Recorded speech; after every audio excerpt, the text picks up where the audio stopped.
Financial institutions हो, banks हो, insurance firms हो या फिर कोई रिलेटेड बिजनेस हो, इन सभी को ज़रूरत होती है कि अपने क्लाइंट्स के साथ, कस्टमर्स के साथ बहुत अच्छा रिलेशन बिल्ड करें। बाय ऑफरिंग न्यू प्रोडक्ट्स, नई सर्विसेज उनको बताना, उनकी हेल्प करना और समय समय पर जो भी काम चल रहे हैं उसका ब्यौरा लेते रहना ताकि और ज़्यादा हेल्प करी जा सके। और इसके लिए कंपनियां हायर करती है एक रिलेशनशिप मैनेजर को, जो कि इन क्लाइंट से लगातार टच में रहेंगे और उनके साथ रिलेशनशिप को और स्ट्रॉन्ग बनाते रहेंगे, लॉन्ग टर्म क्लाइंट बनाते रहेंगे। तो आज के इस वीडियो में हम रिलेशनशिप मैनेजर के कामों को ही जानने वाले हैं कि क्या क्या काम वो करते हैं और क्यों ये काम करते हैं और कैसे करते हैं।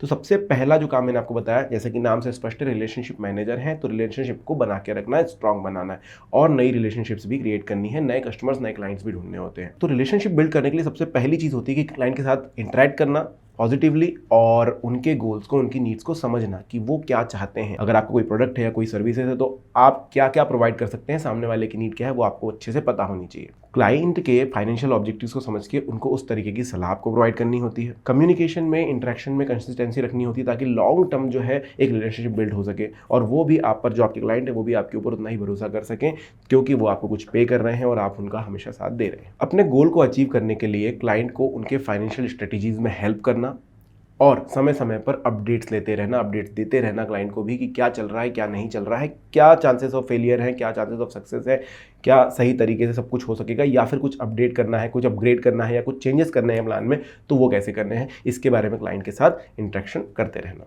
कस्टमर या क्लाइंट की कोई कंप्लेंट अगर आती है तो उसको एड्रेस करना और उसके सॉल्यूशन ढूंढने की कोशिश करना, ये भी एक रिलेशनशिप मैनेजर का काम है। और अपनी डेली ड्यूटीज में कस्टमर के दिए हुए फीडबैक को इनकॉर्पोरेट करना भी आपका काम होता है। तो ये हो गई रिलेशनशिप बिल्ड करने की बात। इसके अलावा भी कुछ काम होते हैं जैसे कि अकाउंटिंग। अब अकाउंट्स मैनेज करने के लिए सबसे पहला काम है कि भाई जो नए क्लाइंट्स हैं उनके अकाउंट को ओपन करना और इसके लिए जितने भी डॉक्यूमेंट्स हैं, जितने भी कागजात हैं, उन सभी को इकट्ठा करना, उन सभी को प्रॉपर चेक करना, क्लाइंट की अकाउंट एक्टिविटी को मॉनिटर करना, उसे देखते रहना, उसको रिव्यू करते रहना। इसके अलावा आपके काम में अपसेलिंग और क्रॉस सेलिंग भी आती है। अपसेलिंग में क्या होता है कि भाई कस्टमर्स जो एग्जिस्टिंग है उनके और जो नीड्स हैं उसके बारे में आपको समझना होगा और वो क्या अपडेट चाहते हैं आपकी सर्विसेज में उसके बारे में आपको समझना होगा और जो भी सर्विसेज चाहते हैं उसके अराउंड आप क्या प्रोवाइड कर सकते हैं वो समझकर उन्हें उस तरीके का प्लान बताना होगा। प्रोडक्ट स्पेशलिस्ट के साथ मिलकर के क्लाइंट को अपने प्रोडक्ट के बारे में ज़्यादा से ज़्यादा जानकारी देना और बहुत बारीकी से जानकारी प्रोवाइड करना और समझाना और कन्विंस करने की कोशिश करना कि वो किस तरीके से अपनी आपकी सर्विसेज का लाभ उठा सकते हैं। अपसेल या क्रॉस सेल करने के लिए आपको करना होगा कि भाई आप लगातार कांटेक्ट में रहें क्लाइंट के और उनकी नीड्स के बारे में आपको पता हो, वरना ये हो सकता है कि वो कहीं और चले जाएंगे क्योंकि वहां पर उनको ज़्यादा अच्छी सर्विसेज मिलेगी। तो आपको उन्हें लगातार समय समय पर उनकी नीड्स देखते हुए अपसेलिंग के बारे में बताना होगा, आप और क्या सर्विसेज प्रोवाइड कर सकते हैं उसके बारे में बताना होगा। तो यहाँ पर रिलेशनशिप मैनेजर का काम ज़्यादा आ जाता है कि भाई आप कितना ज़्यादा इंटरेक्ट कर रहे हैं, कितना ज़्यादा कम्युनिकेशन में है,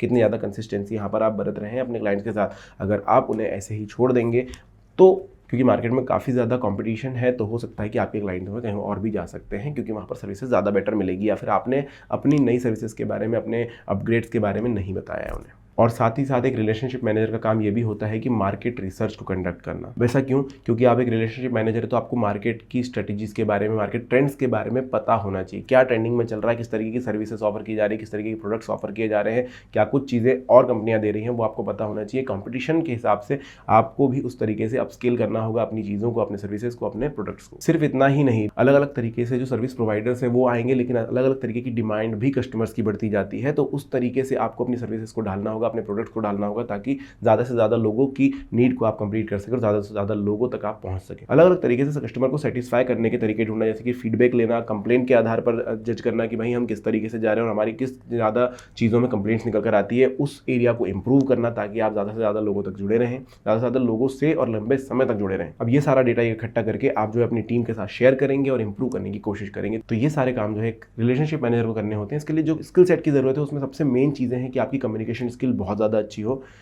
किसी पर्टिकुलर लैंग्वेज को लेकर नहीं बल्कि वैसे भी आप जब किसी से बात करें तो आप बहुत अच्छे से एक्सप्लेन कर सके अपने प्रोडक्ट और सर्विस के बारे में और सामने वाला आपसे क्वेश्चन करे तो आपको समझ में आ सके, आप अच्छे लिसनर हो, अच्छे कम्युनिकेटर हो, तो आप रिलेशनशिप में काफ़ी ज़्यादा अच्छे से आगे बढ़ सकते हैं। कस्टमर सर्विस स्किल्स आपके अंदर होनी चाहिए। अब ये चीज़ जो है एक्सपीरियंस के बाद आती है। अगर आप इनिशियल लेवल पर किसी कंपनी को ज्वाइन करते हैं तो उतनी अच्छी कस्टमर सर्विस स्किल्स आपके अंदर होना बहुत बड़ी बात हो जाती है क्योंकि कस्टमर्स कुछ भी चीज़ की मांग कर सकते हैं और आपको यहाँ पर जो अपनी सर्विस प्रोवाइड करें उसके अनुसार उन्हें बताना होता है, उन्हें समझाना होता है। बहुत सारी कंप्लेंट्स आती है, उसको ले पाना, उस चीज़ को समझ पाना बहुत मुश्किल होता है। तो कस्टमर सर्विस स्किल्स एक रिलेशनशिप मैनेजर के लिए काफ़ी ज़्यादा ज़रूरी स्किल होती है। मार्केट रिसर्च करना आपको आना चाहिए। मैंने अभी थोड़ी देर पहले बताया कि मार्केट रिसर्च क्यों ज़्यादा ज़रूरी होगा, क्योंकि कंपटीशन बहुत ज़्यादा है और बहुत सारे अलग अलग प्रकार के नीड्स डिमांड जो है कस्टमर्स क्लाइंट्स के आते रहते हैं और बहुत सारे नए ट्रेंड्स जो है अलग अलग कंपनियाँ लाती रहती हैं अलग अलग तरीके से अट्रैक्ट करने के लिए अलग अलग कस्टमर्स को। तो आपका अगर मार्केट रिसर्च काफ़ी अच्छा होगा तो आप ज़्यादा से ज़्यादा लोगों तक पहुँच सकेंगे और ज़्यादा से ज़्यादा अपने क्लाइंट्स को होल्ड कर सकेंगे लंबे समय तक। नेगोशिएशन एक ऐसी स्किल है जो कि आपके अंदर होनी चाहिए एज अ रिलेशनशिप मैनेजर,